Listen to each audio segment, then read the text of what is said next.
Oh, we're live. Yes. Wow, seeing my pants flying today. Great, wonderful. As I said before in previous seasons, I will now, this is Demon Fallen. There is no salutation. Apart from this one, there is no good morning, afternoon, good evening. And how the state of play is, again, the abyss. So completely devoid of everything. In fact, I don't even know why we're discussing the abyss. It doesn't exist in any word, that in any language, the language of the angels. Hell, maybe, as in English, and I'm fairly certain that other languages have something that talks about as pure torment. But then they said that the most evilest thing in this world is the stuff that goes on in our own head. Well, the beings of absolute energy created by the creator of all things. That's another thing entirely. Sphere, dimensions that are unmeasurable and unimaginable with blackness, and even though it's filled with over 3 million of your fellow demons, minus 666, of course, it is still a very lonely place. We focus our attention now on the fallen. One that was unfortunate enough not to be summoned by wise or stupid, wistful magi or mortals throughout the ages of humanity. It just had the unfortunate option to look on and see how all the works that were done were destroyed and brought down by the passages of time or misuse. Or the great work is Lucifer himself, and the whole reason why they went to bat for humans were completely systematically taken apart, like cogs in a machine, broken, and then boxed. The parts weren't even placed away; they were just literally thrown in a bin. We describe the form that you take, or you took before, during the war, and what you can remember now, please. As far as what Azariah can basically remember, he remembers hammering away and a forge, banging his hammer against the iron and watching the sparks fly and handing off his many creations to many individuals, signaling them off and placing breastplate upon his comrades and sending them off and handing each one a blade crafted in his fires, crafted with his love and admiration, giving every ounce of him into a new creation, breathing it into the world. And you can see Azariah extending his body and marching alongside this man, this entity, if it could be called that, his powerful voice and his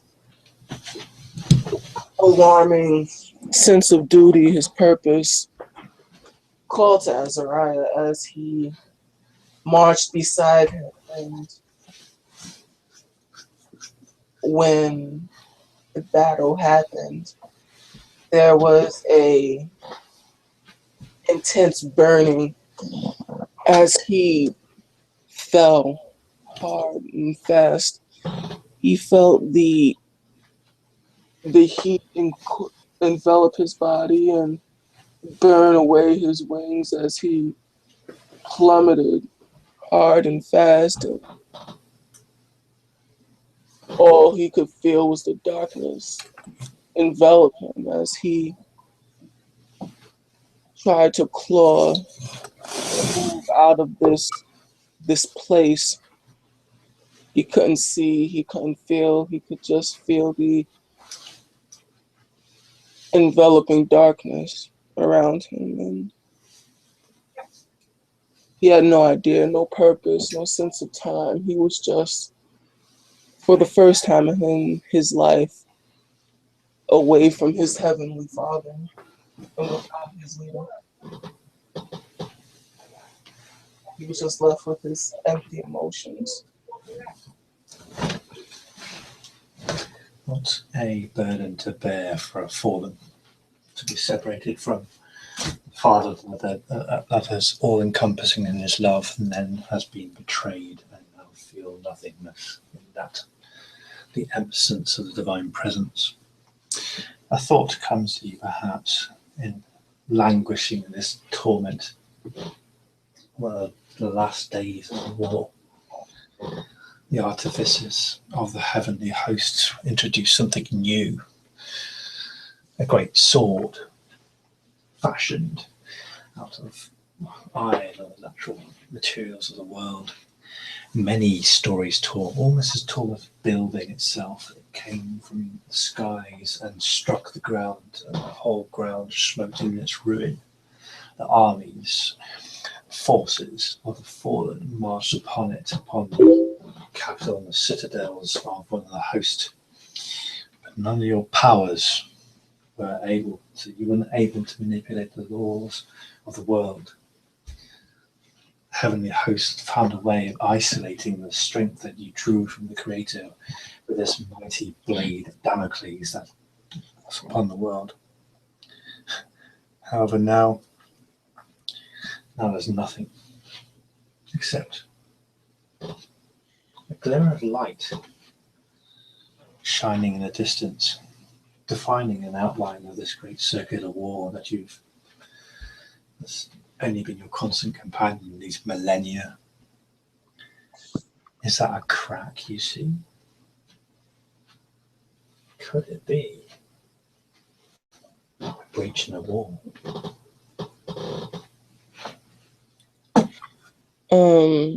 He can feel the anticipation, the anxiousness as he reaches forward towards the light and pushes out, wanting to be away from this darkness, this languishing pain, this unbearable feeling of loneliness, this isolation, and just wanting so much to be away from this. He reaches out into the unknown. He feels the crack, its edges sharp, cuts upon your soul, but that is a pain, a new sensation that you have not felt for so long. It's like ecstasy, pain and pleasure all wrapped into one.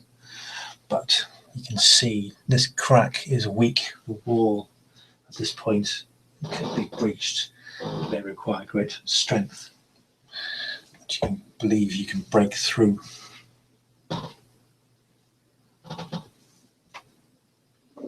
He will push forward, knowing that there has to be something more than this anguish,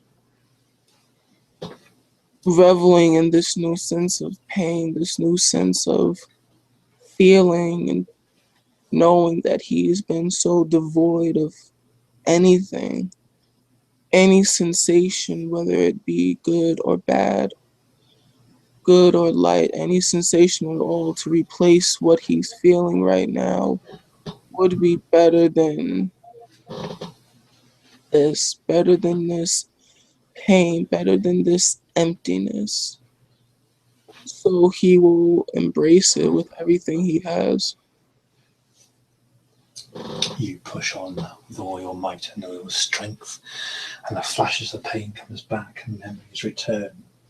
Cuts, bruises, lacerations, tearing at your soul like you were when you first got cut by a weapon of divine manufacture, where the crystals focused for the first time into that of a laser, that was able to destroy and burn humans and hit, or maybe upon your armor, or the triumph that you had when your armor, your weaponry were able to turn aside the blows of the heavenly host, gives you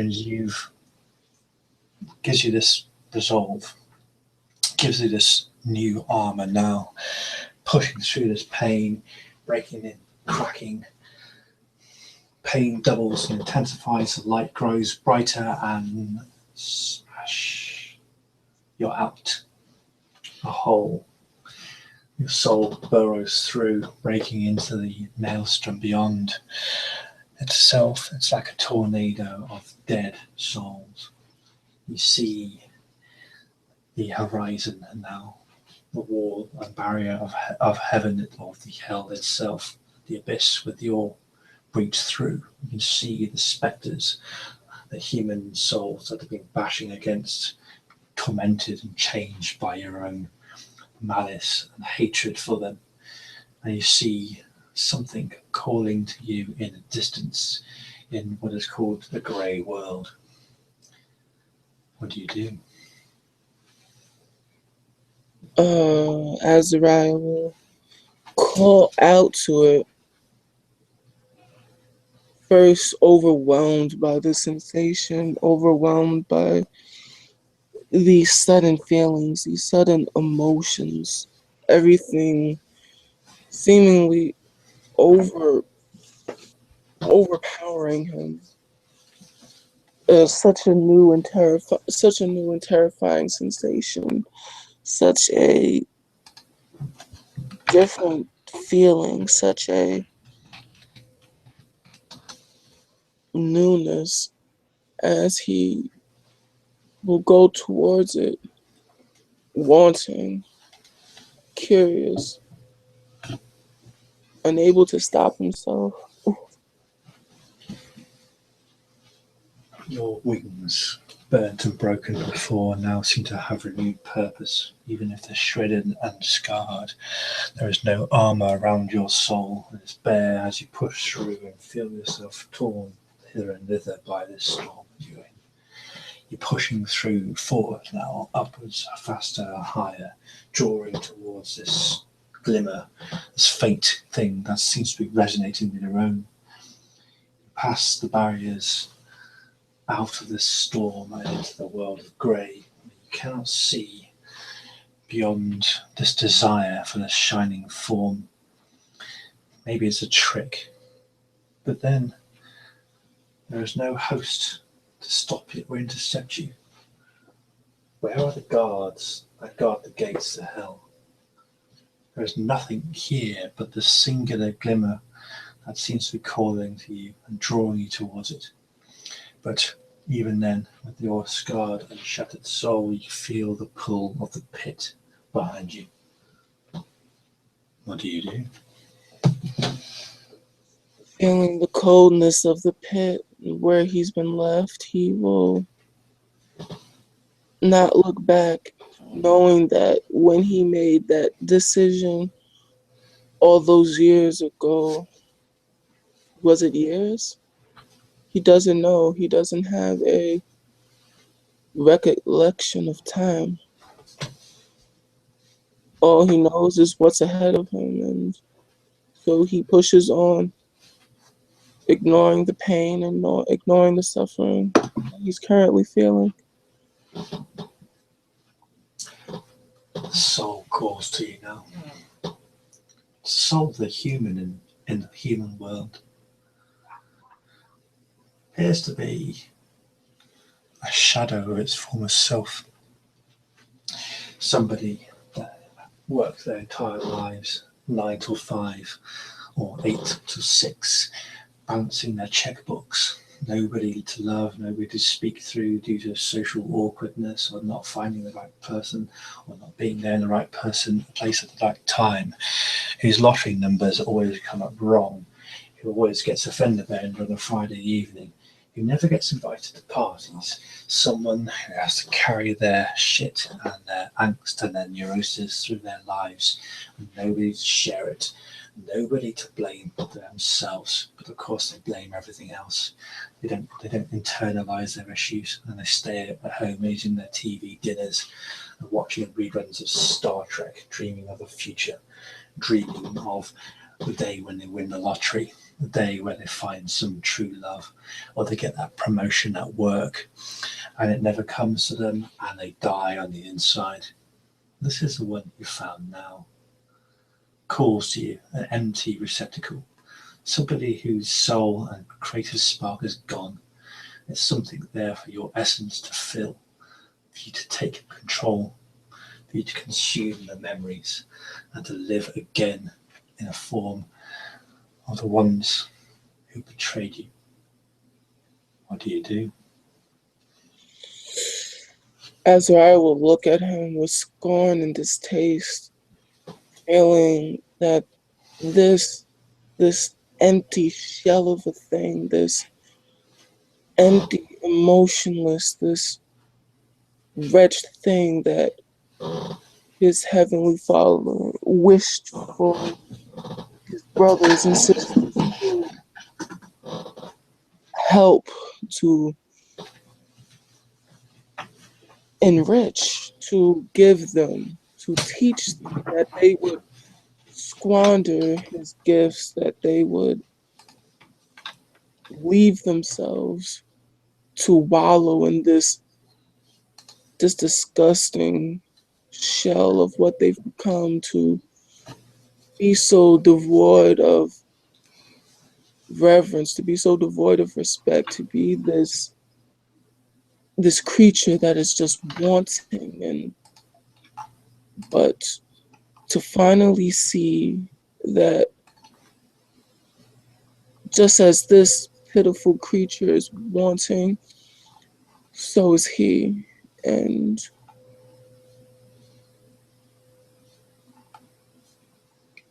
feeling that moment of righteousness, that self-deserved eminence, he will go forward and push hard with his might, and whatever resonance, whatever was there before, Azariah will push away and totally and utterly consume it, pushing himself in and just feeling this new sensation as he completely and utterly tries to take over. It's not even a morsel. Pitiful, really. Barely a few bites of the soul as you consume it, as you take over, and then light, sound, feeling, sensation. The hair at the back of your neck prickles up. You can feel the perspiration and your sweat. You can feel the stickiness under your armpits that indicate the fact that you missed the shower this morning. The disgusting taste of filtered coffee that has been dwelling in your palate now for the past 2 or 3 hours. The tiredness, the fatigue, the misery, the fact that you're going to have to go home alone again. The fact that you're staring out, looking at your equally miserable partner. What was his name? Is he human? Is he even there? Jeff, I think his name was. He's playing Minesweeper. And he catches the fact that you're staring at him. Doesn't actually understand how to read your sort of expression of face, as this whole thing is new to you. He gathers his cup. Yeah, Sammy boy, you want a drink?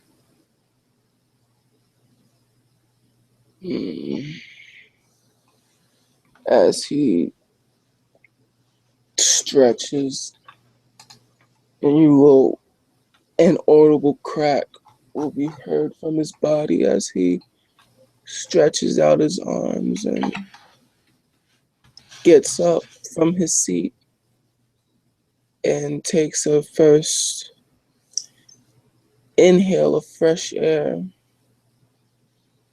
and he'll recoil a bit, remembering what the air was supposed to smell like, but just smelling all of these impurities, all of these foreign things. And then he'll look at his partner, cock his head. Sammy. Yes. He waves his hands in front of your eyes like, Earth to Sam, Earth to Sam. Are you with me? Would you like a coffee? Maybe you need one, dude. It sounds like you're phasing out a bit here. He keeps waving his hand in front of you like it's casting some magical spell or trying to snap you out of your fugue or reverie.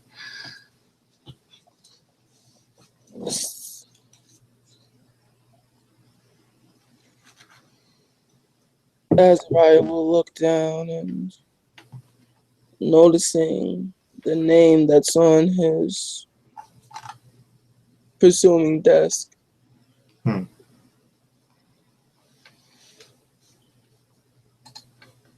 No, thank you. I think I'm going to go for a walk. You okay, buddy? Yeah. You're spacing a bit there.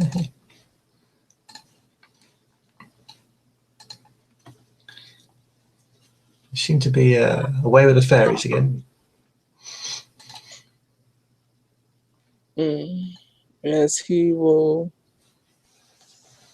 begin touching his hands and feeling them.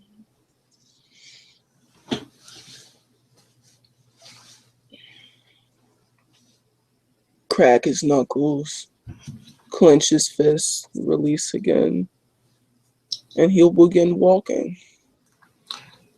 Jeff will sort of stand up from his seat and will sort of watch you go. He winces visibly when you crack your knuckles. And as you go, he looks. You can feel his eyes on the back of your neck when he's walking away. He stands up and he comes around to your desk. Goes, yeah, going for a smoke, Sammy. Are you all right? Do you know? As he'll look back and give him a piercing gaze, and almost as if he's looking at him inquisitively, as a child looks at a grasshopper that he's plucked its wings from. And then turn around and put his hand on the wall and sort of feel the wall. Strange. Jeff looks down towards your desk and he picks up a bit of paper that looks like he's been sort of trawling on and goes, whoa, cool picture, bro. He holds this picture up. It looks like it's a sketch that you've done with using the architectural components on your desk and the AutoCAD software, but it's a bit of paper that it's been scribbled on, like a doodle. And it looks like that. And you remember that. Can't remember its name, but you remember building them. You must have drawn it, or the person that you took over must have drawn it when you linked souls that first time before it helped you climb out of hell and escape your prison. It was a walker, a siege engine. Many of these were built by the fallen to attack the holy fortresses. No high walls or winds at the command of the heavenly hosts could stop these creatures as they scuttled spider-like but massive, carrying fire, brimstone, and sharp, piercing, pointed sticks to which to impale and crucify those heavenly hosts unfortunate enough to get within their target.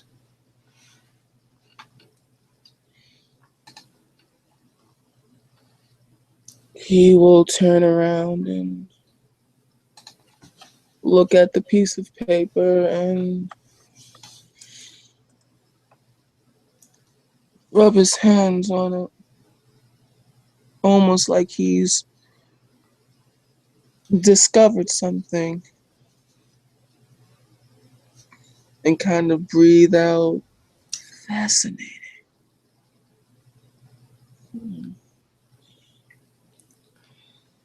Jeff is like, yeah, you moonlighting as some kind of game designer, dude. This is pretty cool.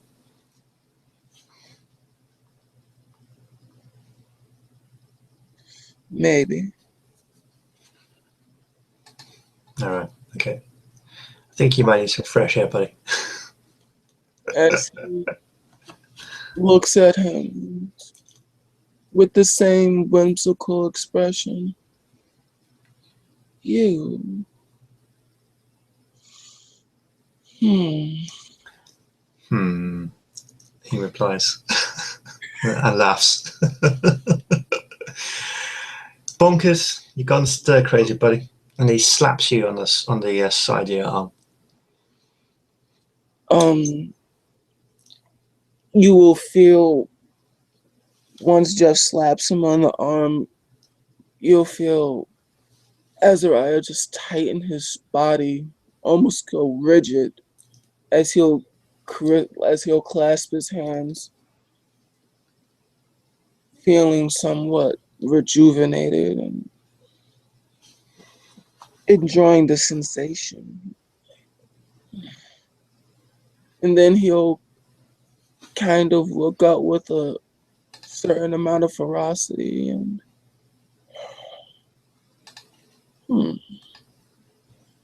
crack his neck again.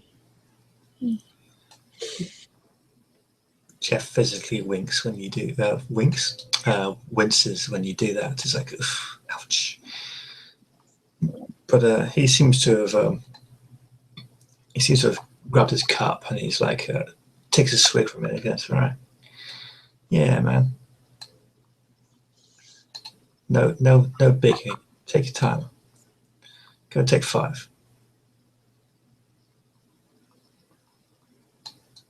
I think I will, as he picks up the piece of paper with the drawing of the engine.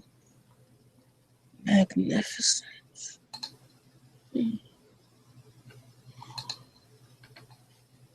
Almost with care, he will begin folding it,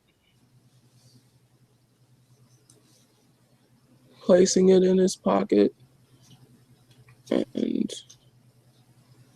almost as if he's really looking, really truly seeing, he will make his way outside.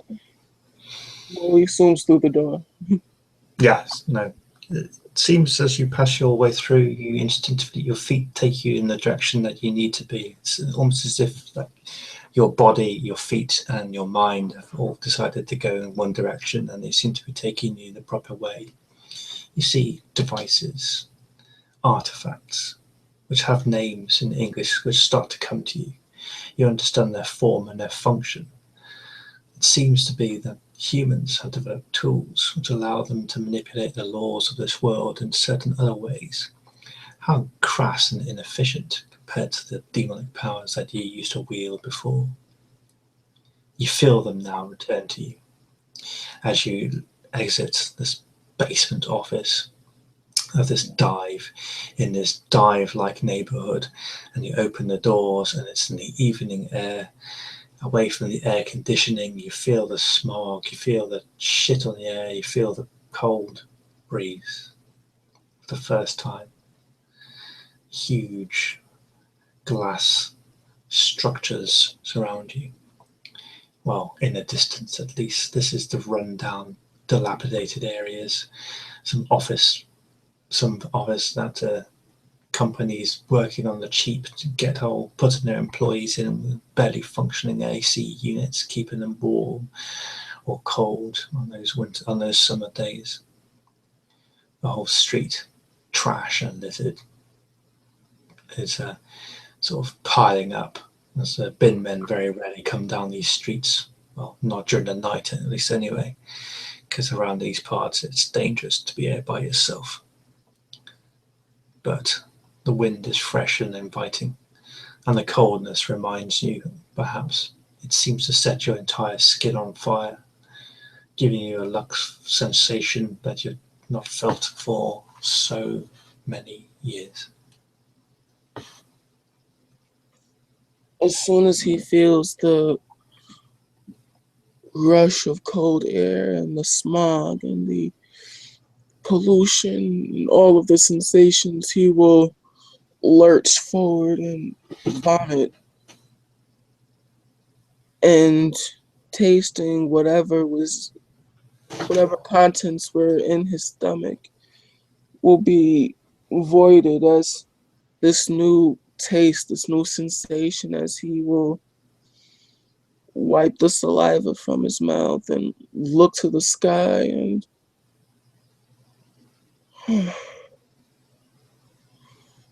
I'm out.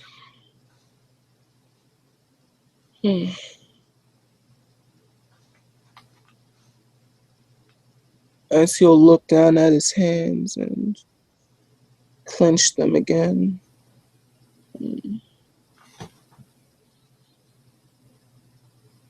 My, oh my. As he will take his hands and smooth his face and wait again for another brush of the breeze as he kind of takes it all in again.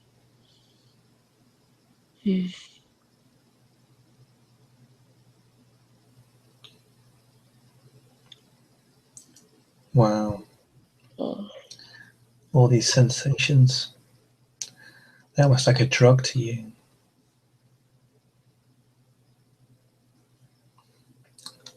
Drugs. Oh, there's another vice. Doesn't seem to be anything personal to this form, this shell that you have now. It's almost as if you've been given a blank check, an ability to restart again through sensation, for feel, to understand this new world that you've entered into. What choices will you make now with humans and with the Creator, your Father? And you don't, even in your form as it is now, even in the divine absence, you can't feel His presence. Nor have you detected with the powers that you have available to you any of His host. This world seems dead, almost as if it was a big copy of this form you've taken over. There's nothing here. What are your plans for this world now?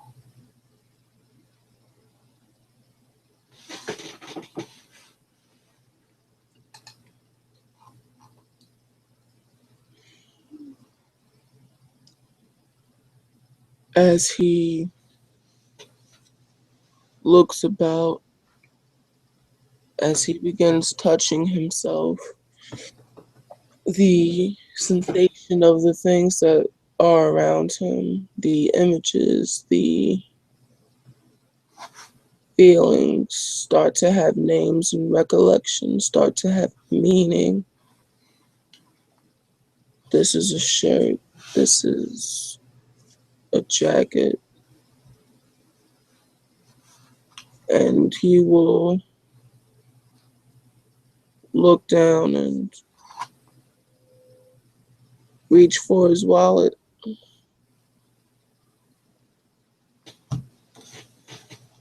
Look at the identification, assuming there's Always. identification. And he will make his way towards as the words come to him, this is home. And as he says the word home, he curses it as it's not truly home, but it's what this shell thinks is home.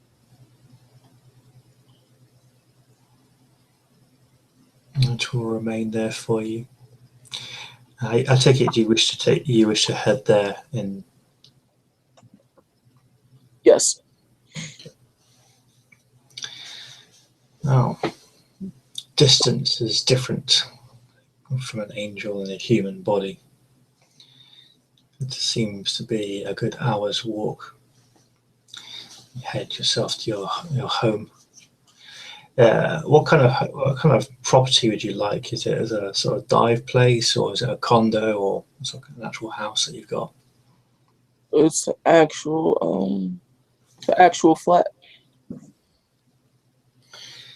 You draw up to your door to the flat that you live in. The streets are reasonably well kept in this part. At least it's something, a luxury that you can afford. A nice neighbourhood. Shawarma on the weekends. Take out when you can, when you're not working the office, back-breaking labour.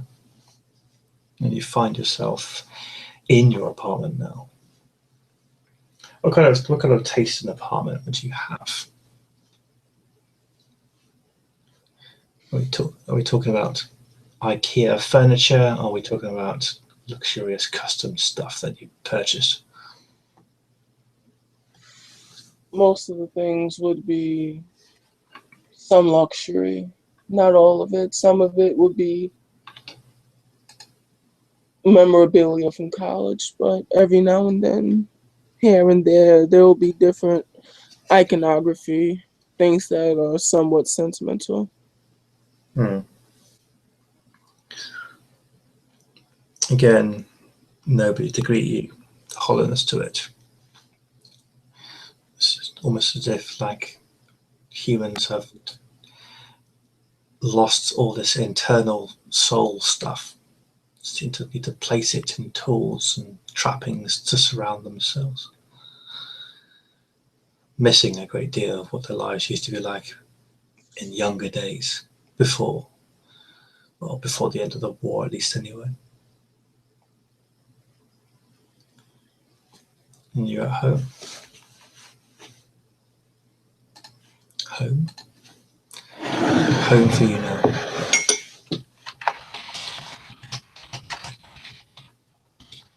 He will sit in his home and think, curse the surroundings, how inefficient, how sloppy it is, how devoid of emotion, how empty it feels. And he will make a silent promise that this place won't be like this anymore, that there will be something more, that this will be filled with some type of passion, some type of meaning. As he begins stripping things off the walls, throwing things out, in a haze and in a flurry, just chucking things.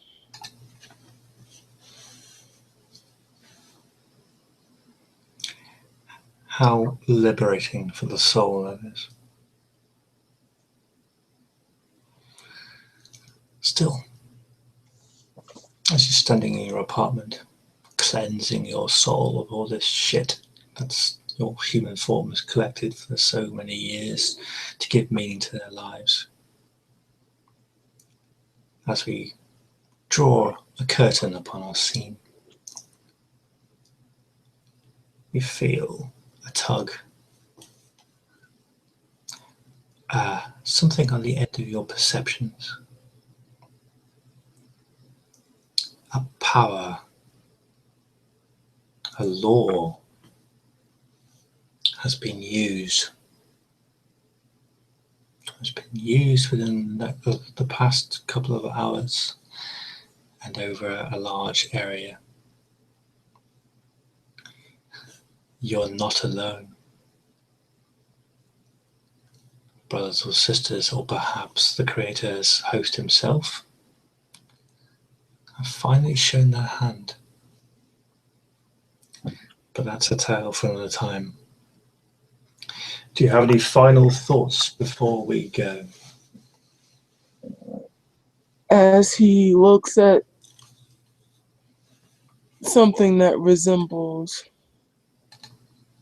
perhaps it's a bill, perhaps it's a high school reunion. He sees the name Samson Knightly. He gives it a smirk. Samson, are you? Only if you knew who Samson really was. And just gives it a smirk, almost condescendingly.